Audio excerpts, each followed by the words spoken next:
So just to get started, I wanted to go over, it's not going to be anything like life-shattering, but there was a man named Polya who came up with some problem-solving techniques. And I just wanted to go over his 4 techniques because we're going to refer to them throughout the... Oh, hey! Oh, you're good.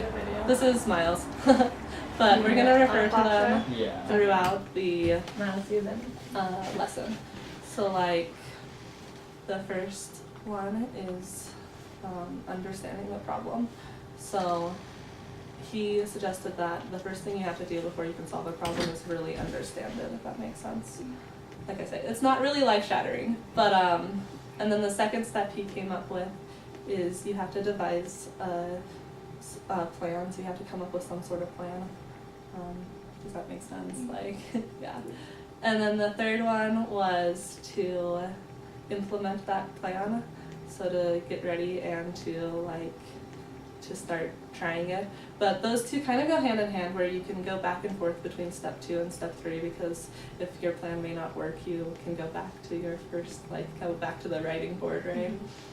And then the fourth one was to, when you have finished, to look back and reflect upon what's going on, like how your problem solving went. So like I say, pretty not self-explanatory, but intuitive, I feel like. Not a whole lot of crazy happenings there, but does that all make sense? Awesome. So to get started, we're gonna start in here just for a little bit longer since it's so cold out. We're gonna kind of go through my car, and I know you're pretty familiar with a lot of the basic maintenance stuff, but I want just to go into a little more depth about some of those. And then you're gonna have to solve a couple of problems with my car. So I have a couple of problems that you're gonna have to solve, and they're gonna be a little bit challenging, but I want you to try really hard to figure them out. And so before we go out there, I want to come up with a list of resources that you think you might be able to have when if you were driving down the road or something, if something were to happen. So can you think of anything that if you were to have a problem with your car, a resource that you could have to work up with it on? Say you were driving down the road and your car started making a noise. What would be the first thing you would do? Yeah, probably. And then try and figure out what was making the noise. And then, I don't know, if you can't really figure it out, you can always ask someone. Yeah, perfect. That's a really good resource, is calling people. That's always the first thing I do. I'm always like, Dad, my car's broken, help me. So that's a resource that you may even potentially use today. Totally okay, because we always have cell phones, and that is a really good resource. Is there any other things you can think of that might be helpful when you have a problem? We have the car manual. The car manual.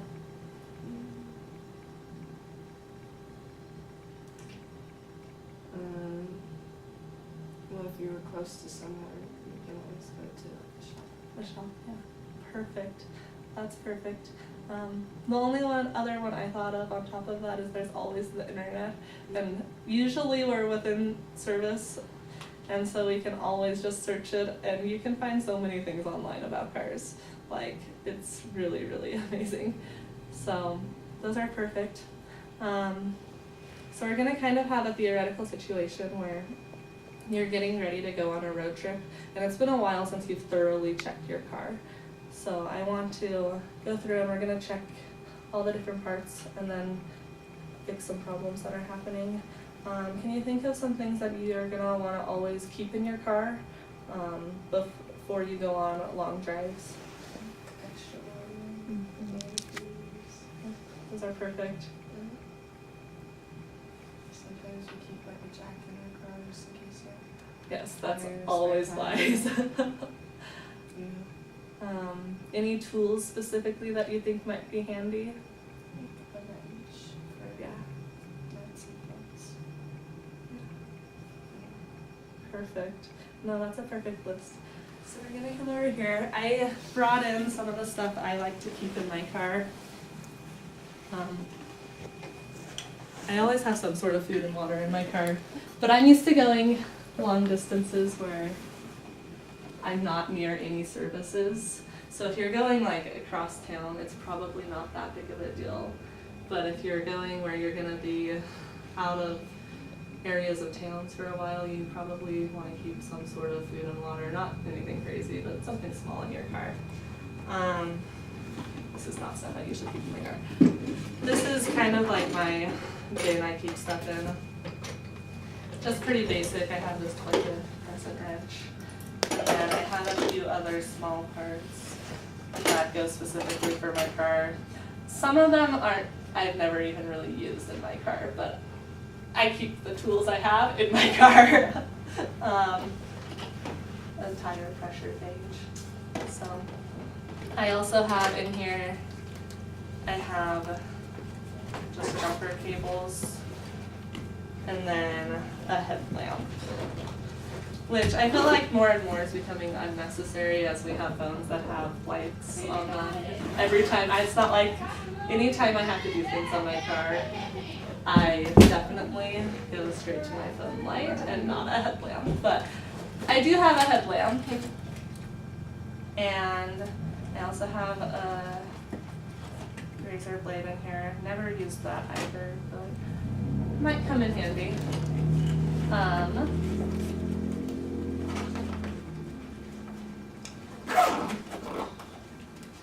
And then I have my owner's manual that I just pulled out. I usually keep it in my glove box. And then I keep a thing of paper towel in my car. And then some more oil and a funnel that, because it's covered in oil, I keep it in a plastic bag. Awesome. So, do you think you're ready to head out to the car? Sure. Awesome. So everything I want you to do so that you can learn like how it feels and what everything is. So why don't you start by popping the hood and doing this like a normal walk around. And I want you to also be able to learn, so I'll point out some things that you'll be familiar with as well.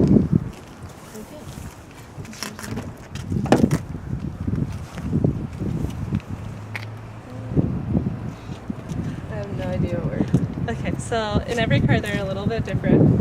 So that was the gas and the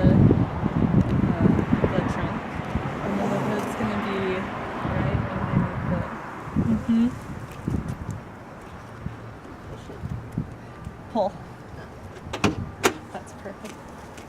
And then I am gonna warn you, my car is pretty greasy underneath the hood, so be warned.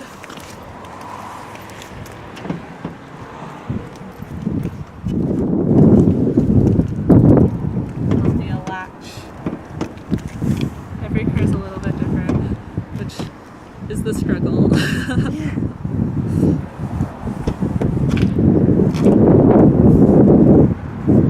Okay, so for my car I have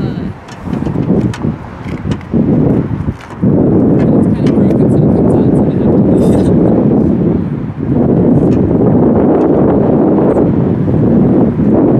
So what do you know about? Not a lot at all. Okay, so if you were, I know you know that you need to check the oil pretty regularly, so let's start with that. Do you know where the engine oil is in this car?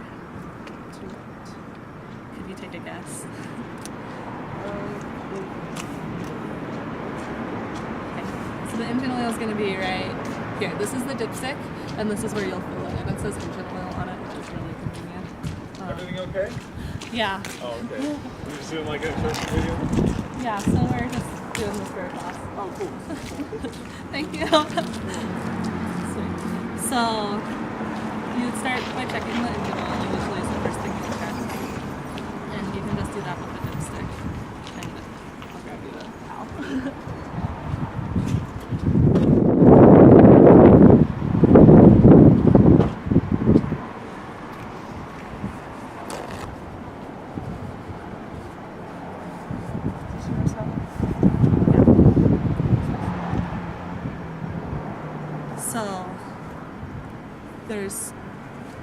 2 dots, and so you want it to be in between the 2 dots. So it was a little bit low. This actually, put it in one more time and let's see what it comes out as. Sorry, you can have a towel too. I say my curse.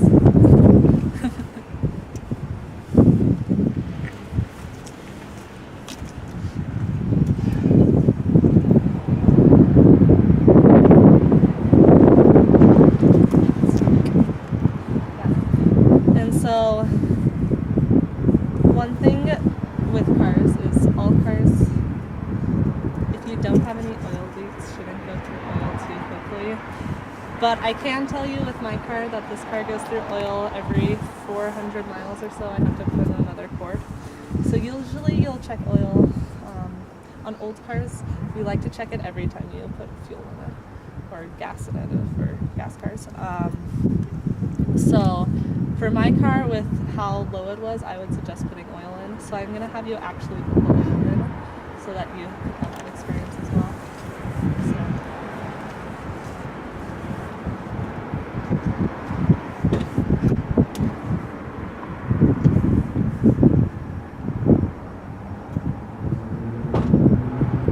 Do you know the differences between different types of oil? There's different. Yeah, so there's 2 different main types of oil. There's synthetic and then conventional. And then there's 5W20, and then there's like 1020, and there's 520, I just said that, and 530. And the difference is like how thick it is, kind of. Different cars take different types, but you'll be able to find in your owner's manual what is the preferred type. But any oil is better than no oil. Yeah. So, especially on old vehicles, it's important to keep them with oil. The other thing to know is you try not to overfill it. On this car, it's not too big of a deal because I go through oil so quickly. And in general, on the dipstick, you know how there's the 2 dots? It's a quart between those 2 dots. So, let me give this to you. I also have a funnel if you'd like to use it. The cap can definitely be tricky to get off sometimes because as you drive, it will tighten itself.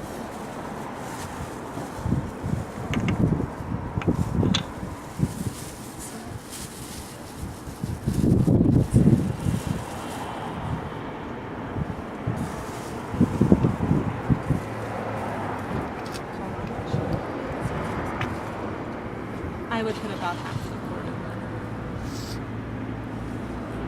So how do you tell how much you're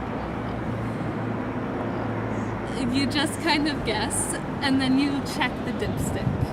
So you always want to put in a little bit less than you think might be half, or than you think you need to put in, and then you can check the dipstick and see where it came up to on the dipstick.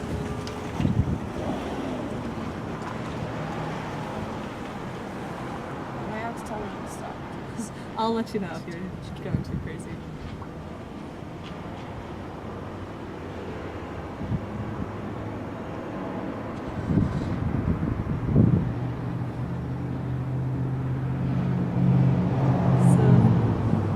And then also on these, you can see where it is on the side. So you only put a little bit in actually, so you can keep on going.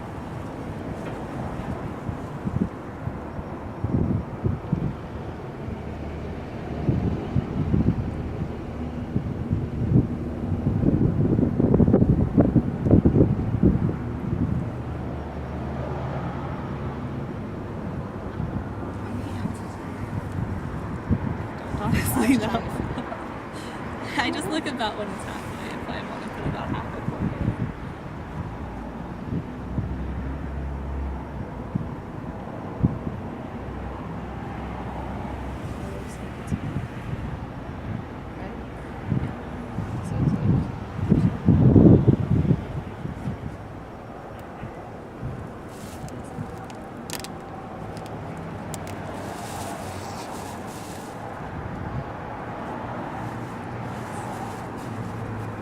can check the dipstick and make sure it comes to about where you want it.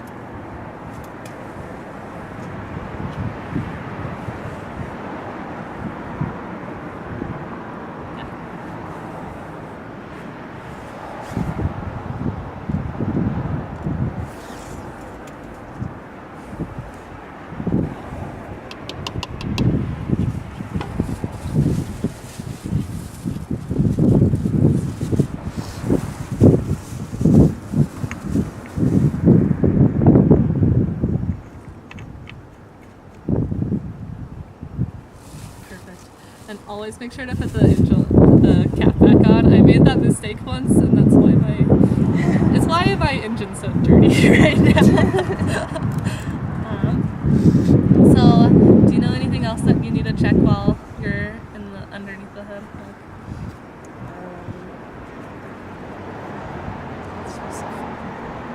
Okay. So, do you know any other like oils or fluids that your car has in it? Antifreeze, perfect. Do you know where the antifreeze is in this car?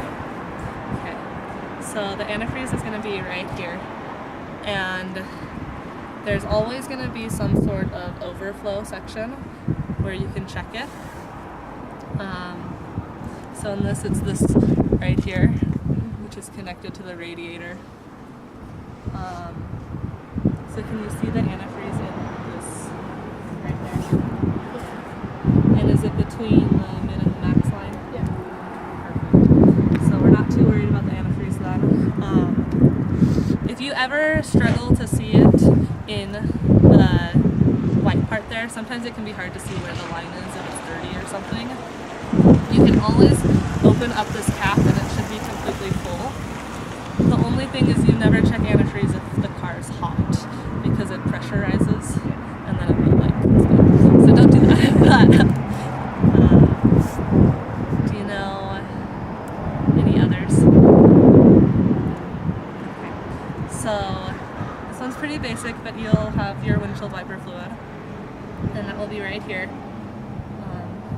In some cars, they have like a dipstick, so mine kind of has a dipstick connected to it, so you can check that level as well.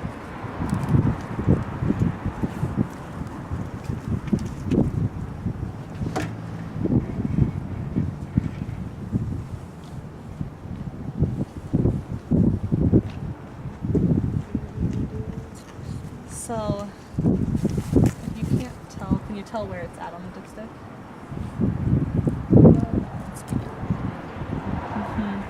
Yeah. So he can't tell where it starts, even though it's just like your finger along and go where it starts to get back.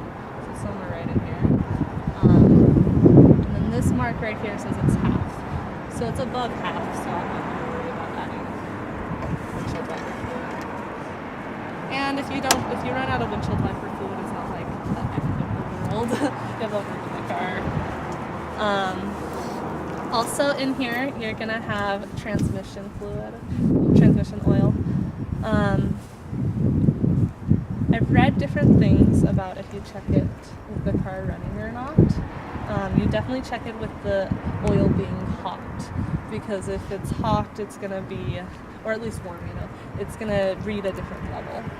But because I don't want to drive my car right now, we're gonna just check it cold so you can see where it's at. It is different on every car. Some cars are a lot harder to check it in, and you can find that in the owner's manual. But for this car, it's right in that little hole. Do you see the dipstick?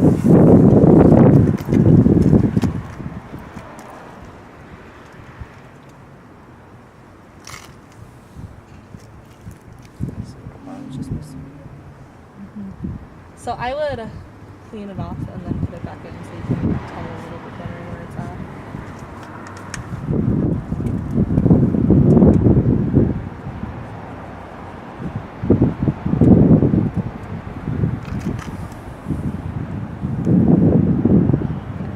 So it's right about here,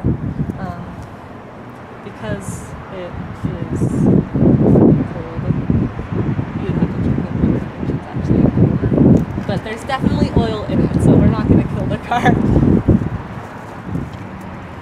So it actually is reading as it's being over full. And then I don't know if you noticed, but that oil tends to be a little bit redder in cars. So if you ever have like a pile of oil underneath your car, one thing you can do is you can look at the color to see what's You can also smell it. Engine oil has a very distinct smell. And you can learn that smell and smell it.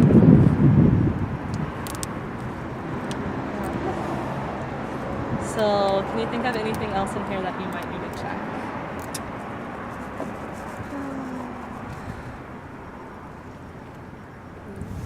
It's like you noticed there was a problem. That's perfect. Every so often, it is smart to check, just to look at your belts. You're just looking for like fraying, cracks. If they look really worn out, that's a bad sign. And then there's also, in here you have an air filter. So your car actually takes in air to have combustion happen. And it has to be filtered. And in this car, this is the air filter right here. And a lot of times if you get your oil changed at like a shop, they'll offer to change your air filter. But a lot of times it's like a lot cheaper just to do it on your own, and it's not very hard. So for this one, I have a new air filter, and I'm going to have you change the air filter. So they're just clasps here, and you can just unclasp it.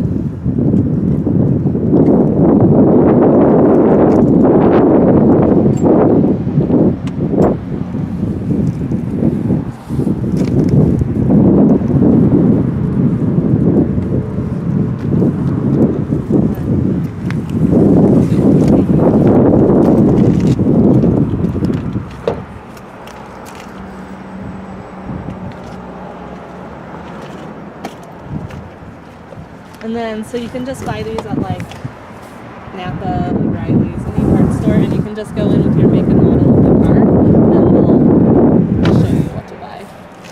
So, and then also with them, you can see mine's really dirty right now, so you can see what a new one looks like compared to an old one.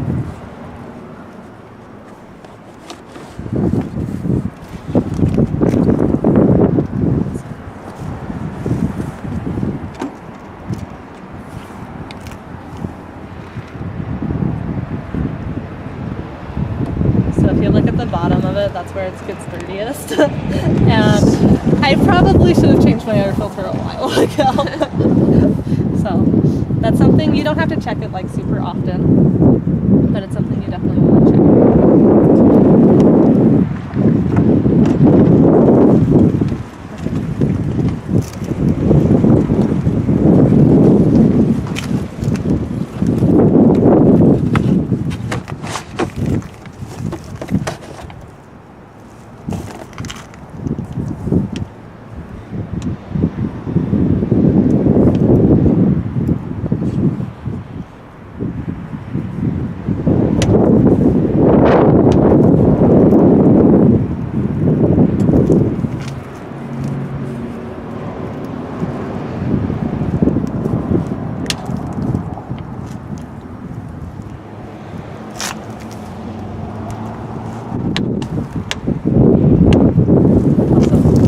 Perfect.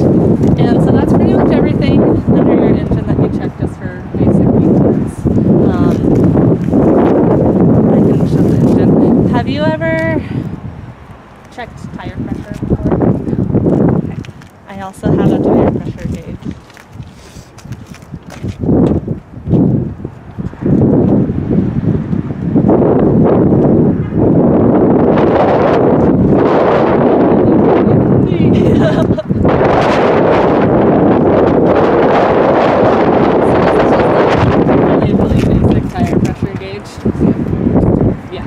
They're like $2 or something. So I'll have you check, I'm just going to have you check one tire, because once you do one, you've kind of done them all. But I'll have you check this tire right here.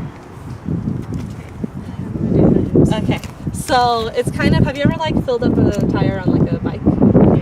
Yeah, so it's really similar. So it's this right here. You can just unscrew it.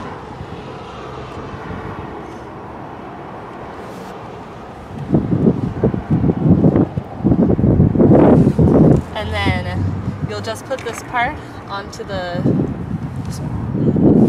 front side, yeah. And then out the back, they'll pop some numbers. So just push it on.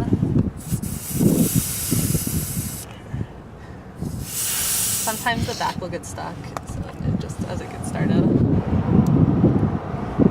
Sorry. Like I said, they're kind of... Try that again.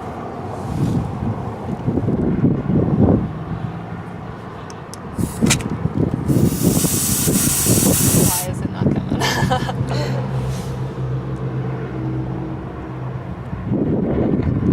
Try one more time.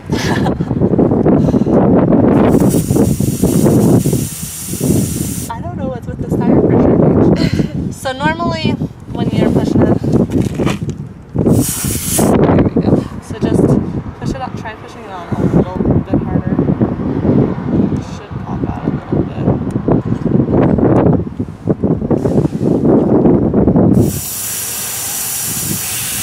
There you go. Yeah. Okay. So if you do it where the key is to get it where it's like on. This tire obviously is a little low on pressure. And then you can see where it's at on here. So this one looks like it's about at 21 psi. Every car will have somewhere on their door will have a little label showing what your tire pressure is supposed to be at. So we can go find mine and see what it says it's supposed to be at.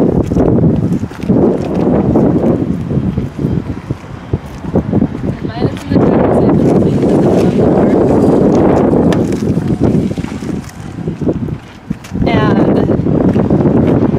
and it is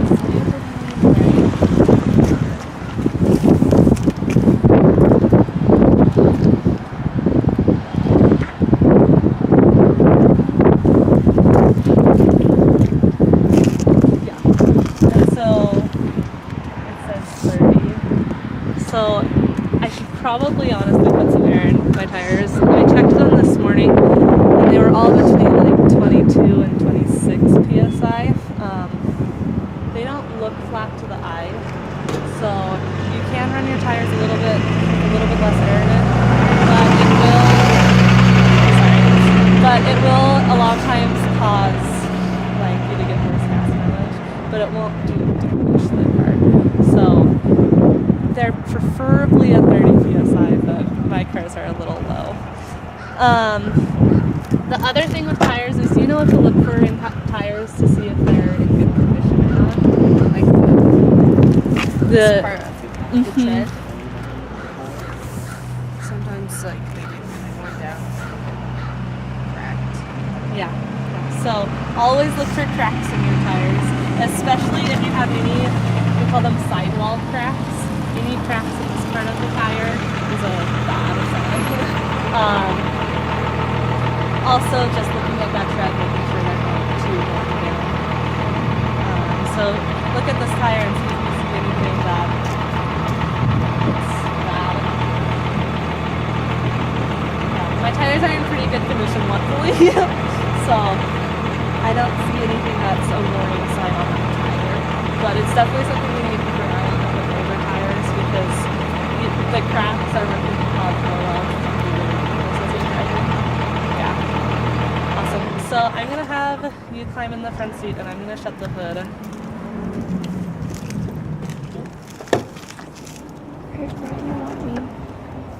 Where do you want me?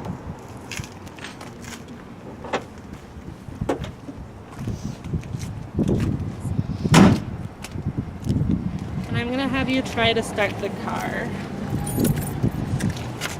Sorry, you can push my seat back too. I promise you won't be in there for very long.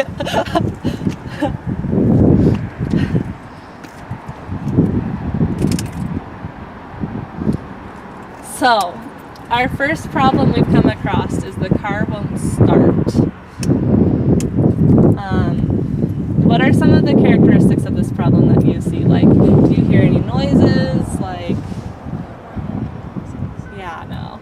So, how would you solve this problem? Well, Well, sometimes with some of our cars, the batteries get really low because the lights, someone leaves the light on or something, so sometimes that's a problem.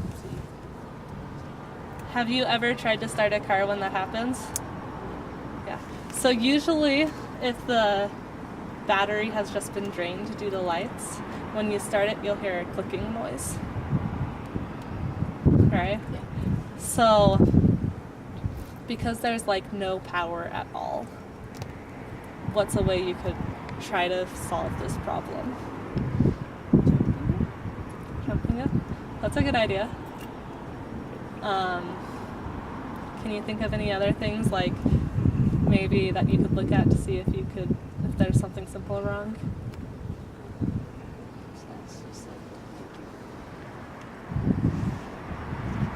No, that's perfect. That's totally okay. So, for the sake of this, I'm going to tell you that it's not a dead battery because I don't want to have to find another car to jump it with. But jumping it would be a really good place to start because a lot of times that's all that's wrong.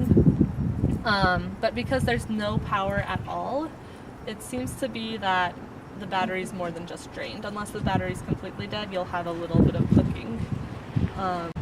So why don't we come back to the front? You can pop the hood again.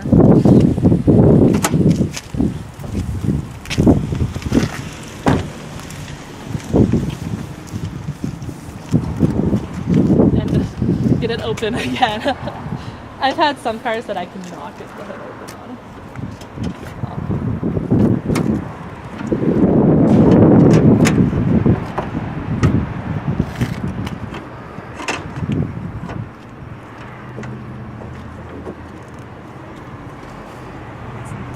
So, do you know how a car starts, generally speaking? So, in a car you have the battery that's connected then to the starter and it starts the car. I'm not like super familiar with completely how it works, but so let's take a look at the battery and see if there's anything we can see that's wrong with it. Yeah, so that would be a definite problem. Yeah. And a lot of times they're not actually off, but they'll come loose, they'll jiggle loose, and then you still won't have power if it's not connected. So with batteries, are you familiar with car batteries at all? No. Had to charge it. Yeah. So there's a few different things. It is battery acid, so you just like when you're done, wash your hands if you've been working with the battery a lot. And then you always want to do disconnect the negative wire. You want to disconnect it so it's the last one you put back on, if that makes sense. And do you know which one the negative and which one the positive is? Okay, so positive is always red. So in this one, the positive is going to be that wire right there. So for this car, I just disconnected the wire cable. So you can reconnect it. And then it will just screw back on with this nut.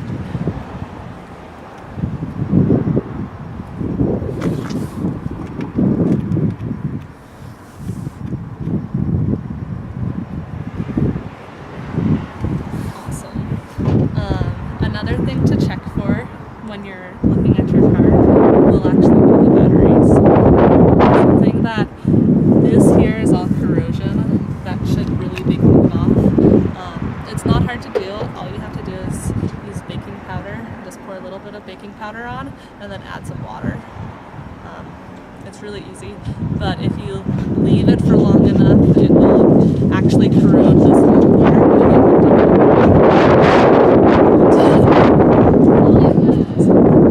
Does that make sense? Do you have any questions?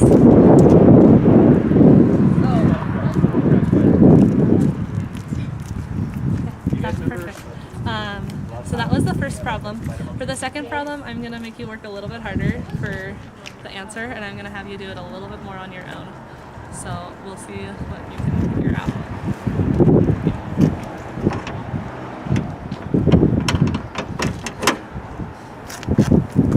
And with my car, there's not like a specific spot.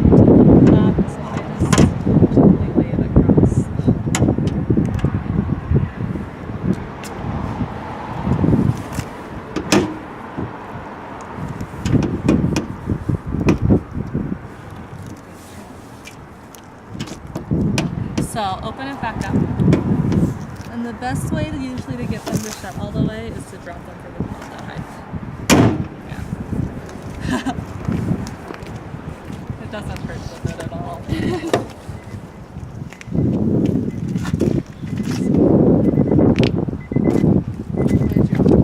Turn it, at least just turn the power of the car on. Yeah. And then I want you to check the lights. So on my car, this is my lights right here. Yeah. You doing a movie? I'm doing a lesson. Okay. Yeah. So that should turn the lights on. So why don't you come check? Because if you're by yourself, you don't have somebody standing out here to check for you.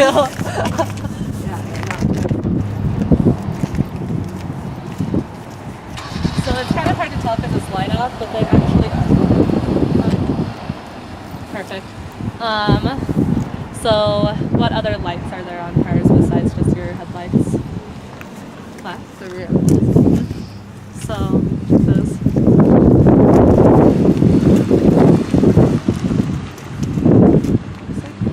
But I can't tell. It's really hard to tell when it's light out. It's really hard to tell, but if it were to dark out, you would be able to see that they are. So the lights seem to be working. Why don't you check the blinkers next?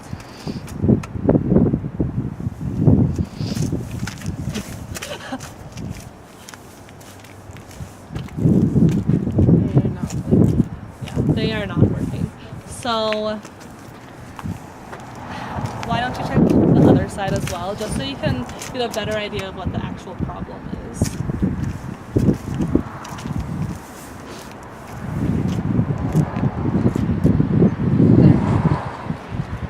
What? I don't think No, so neither side seems to be working.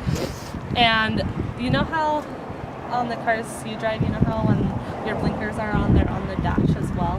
They show the blinking. So let's see if they're on the dash as well.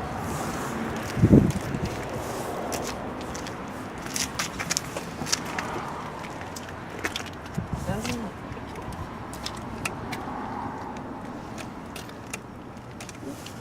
Okay, so it doesn't seem like any of our blinkers are working at all. So do you have any ideas about what you would do if this happened to you? I don't know how they So that's perfect. So is there a way you could maybe... You could look it up. Perfect. So can you look it up? If not, you can use my phone. I definitely have internet. I don't think it has enough. Unless I sign into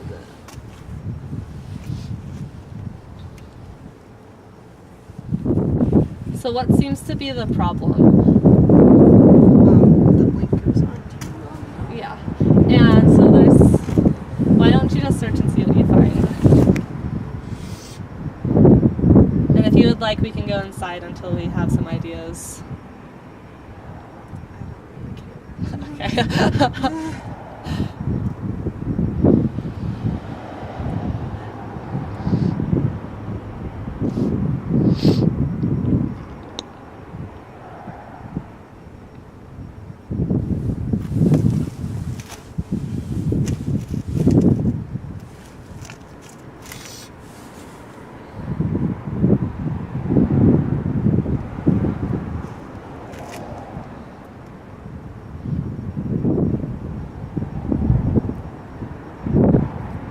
So the first thing it says, besides turning the car on, is to locate the power distribution center.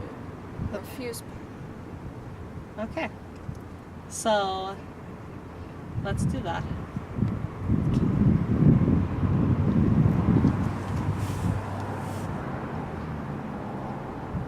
The internet is your best friend when you're trying to solve problems.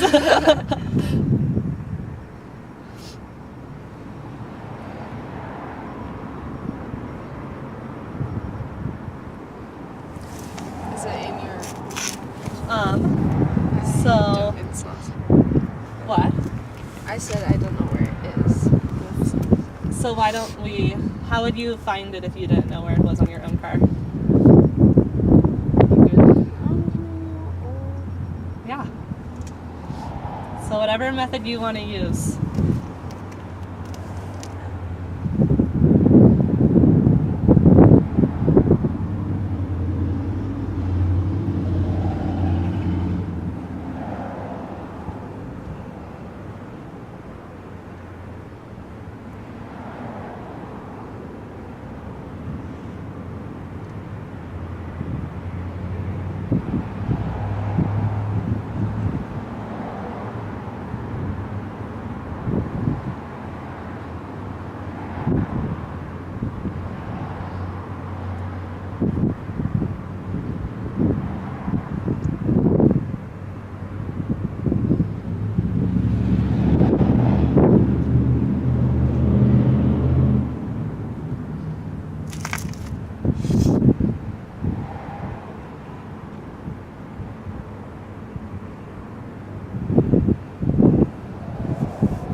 So Just for that car. So this is a Honda Accord, so you might want to search more specifically for the specific car.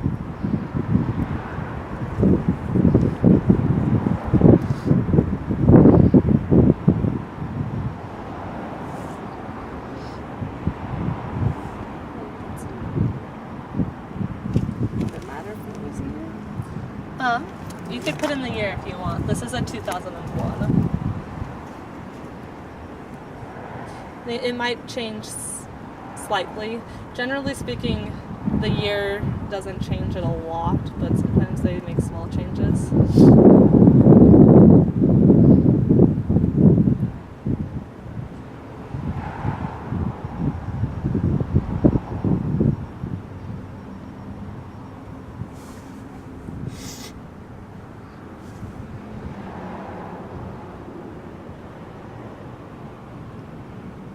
These are all just like advertisements for a car. Okay, so let's say you can't find it on the internet then. So where would be your next place you would find? You would go to look for where the manual? Perfect.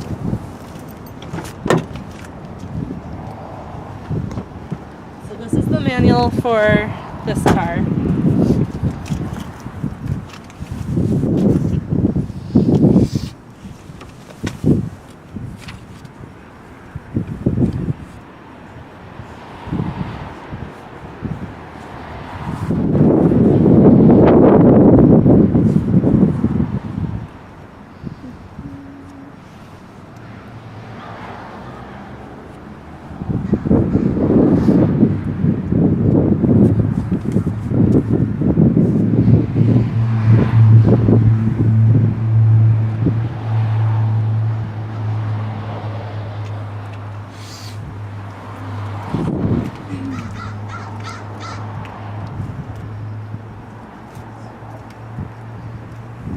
That's for change.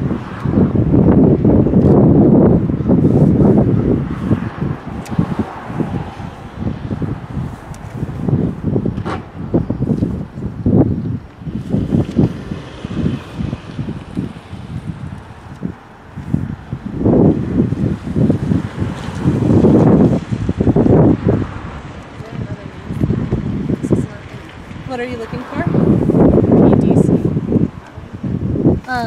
When you looked it up, you said the power, or there was something else you said might be wrong when you first looked it up. But do you remember what The fuse.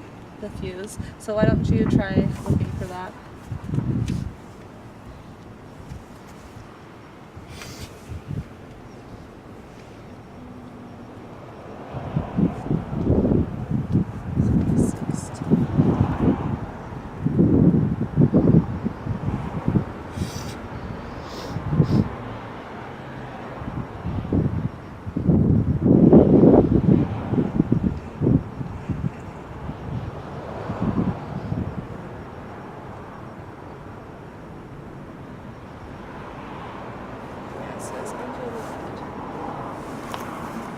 does it say specifically?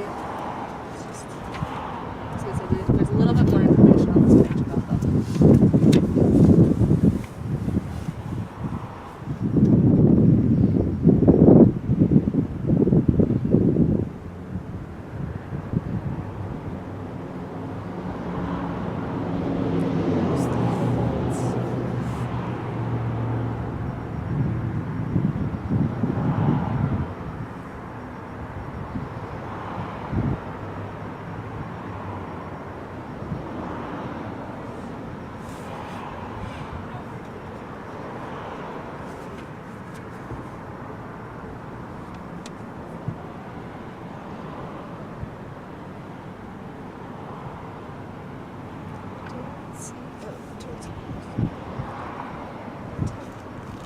Driver's side. Awesome. So,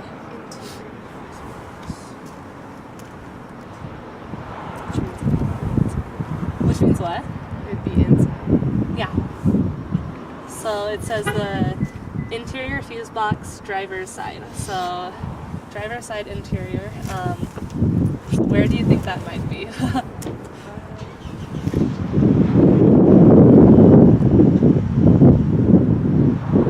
Feel free to look around. Or to use any of those resources that you thought of to find it.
Under the dash, is that what it said?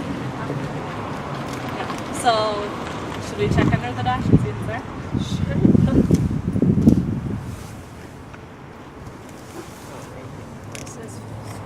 Yeah, perfect. They're a little tricky to get off. Don't worry too much about breaking it. If you pull really hard, I promise.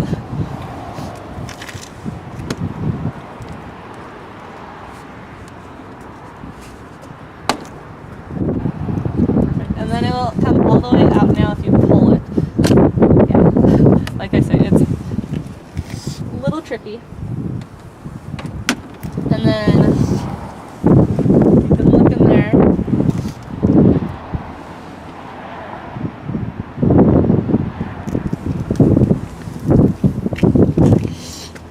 You said it was number 10. And so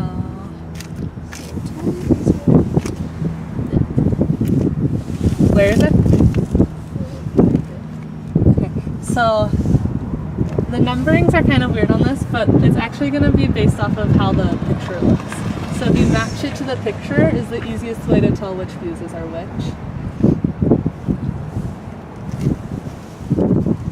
So that one that's missing. Perfect. And so I just pulled it for the sake of this lesson. It's in that little container, right? Right here it is. It's just in there with my money.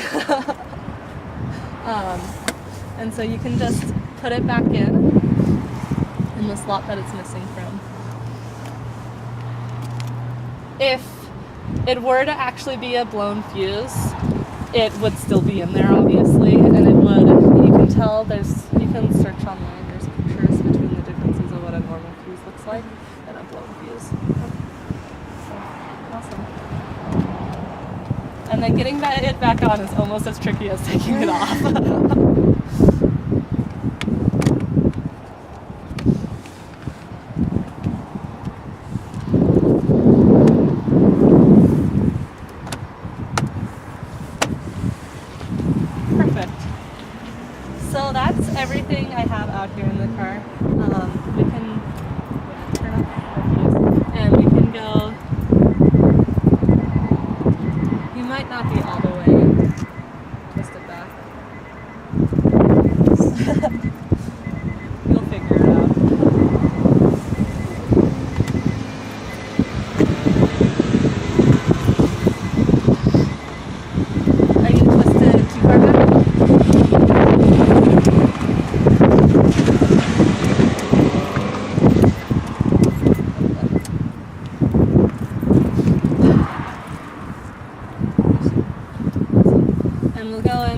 little bit of a discussion inside where it's warmer. Through the car and like hopefully you learned some things. Can you see how kind of the problem solving applied to it? Or for like the blinkers, for example, it was really important to understand the problem, because if you didn't understand, like,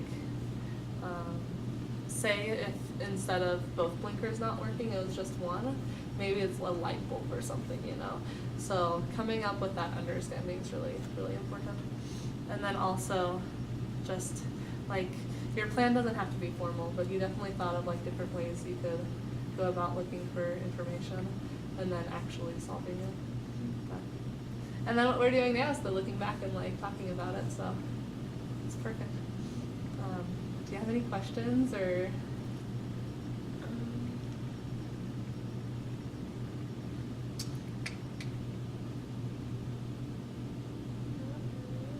That's totally fine.